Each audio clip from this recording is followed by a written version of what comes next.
Weak and wrong, the two key words we need to know to understand Joe Biden. He is weak and he is wrong. And what's happening over there in Ukraine would not be happening under a President Trump right now.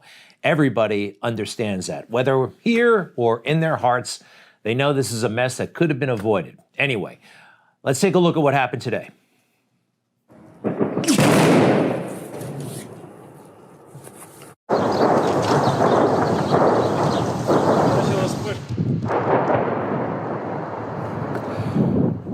Well, it's not exactly Saving Private Ryan, but this is not good. And it was all avoidable. President Trump put out a statement this morning, and I think it does kind of capture the mood. Our country has totally lost its self-confidence.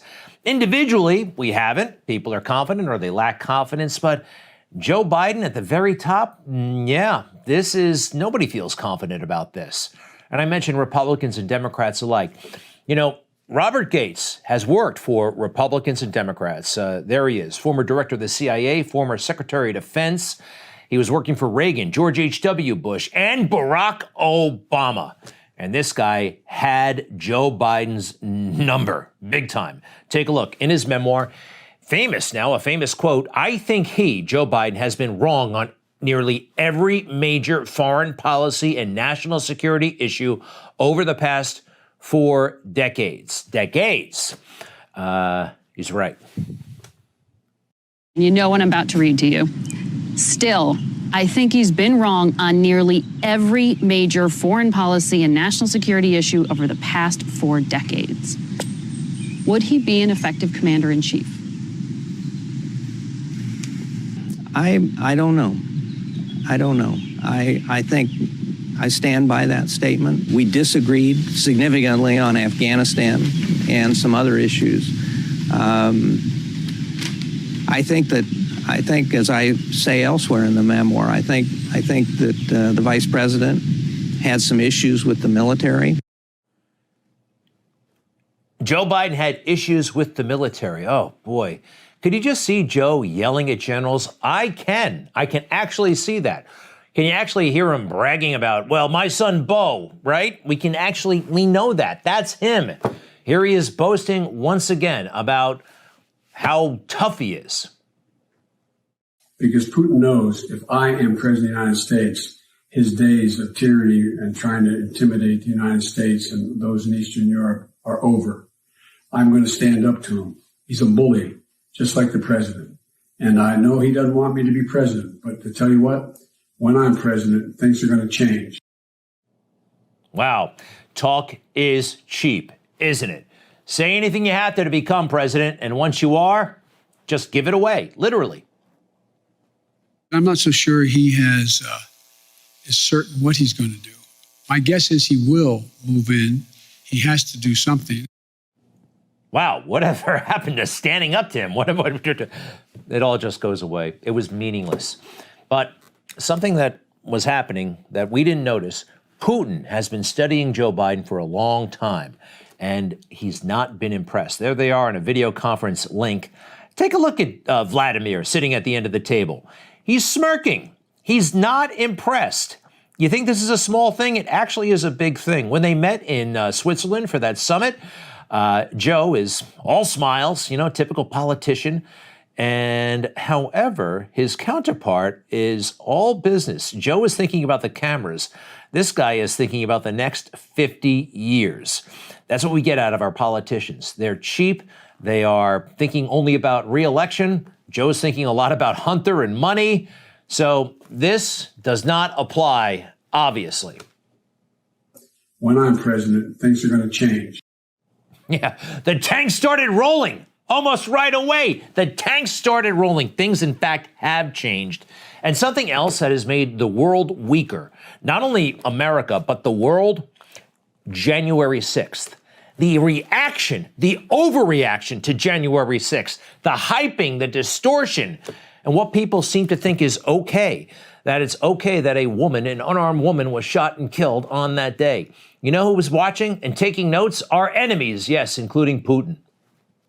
People went into U.S. Congress with political demands 400 people are now facing criminal charges. They are facing prison terms of up to 20 or maybe 25 years. They are called homegrown terrorists. They are being accused of many other things. 70 people were arrested right there on the spot. 30 of them are still arrested. On what grounds? Not quite clear. One of the participants, a woman, was shot dead on the spot. She was not threatening with, with arms or anything. Isn't that amazing? Putin gets it. Our left-wing media doesn't. Our Democrats in Congress don't. A woman was killed. People have been thrown in jail, unclear why. And it's kind of sad that he sees it, and he also sees that we're not the good guys like we used to be. Political prisoners, yes, Russia's been doing that for a long time. Now America is. All right, back to Joe and his big talk. I asked the question, how many of you today are concerned there's, for the first time in your career, a genuine possibility of a nuclear war? In January, it would have been about 1%, and they would have thought it would occur if only if ISIS got a hold of a nuclear weapon or an accident occurred. Folks, this breaking down of the international and national norms is the glue that holds the liberal world order together and holds together our system. What system is he talking about? Because I didn't like the system that they were running. Globalism is what he's talking about. I don't like a system where a mediocre, below-average guy like him can become not only president, but a rich man. Here's just a small portion of the Biden family earnings. When he's not talking big, when he's not talking greedy, he's just boasting in the weirdest way. And all of his interactions with Putin, I don't think it worked out like this. Do you? And as I turned, we were coincidentally just about this far apart, looking at each other. And I said, and I wasn't being a wise guy, I said, Mr. President, I'm looking into your eyes, and you have no soul.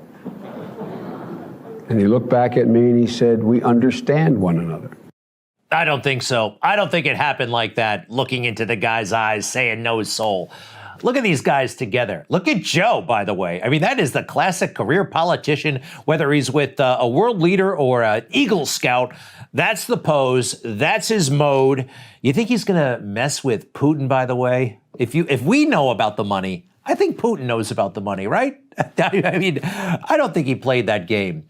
All right. So the system that Joe Biden likes so much, Republicans and Democrats alike, all rotten. And I looked the man in the eye.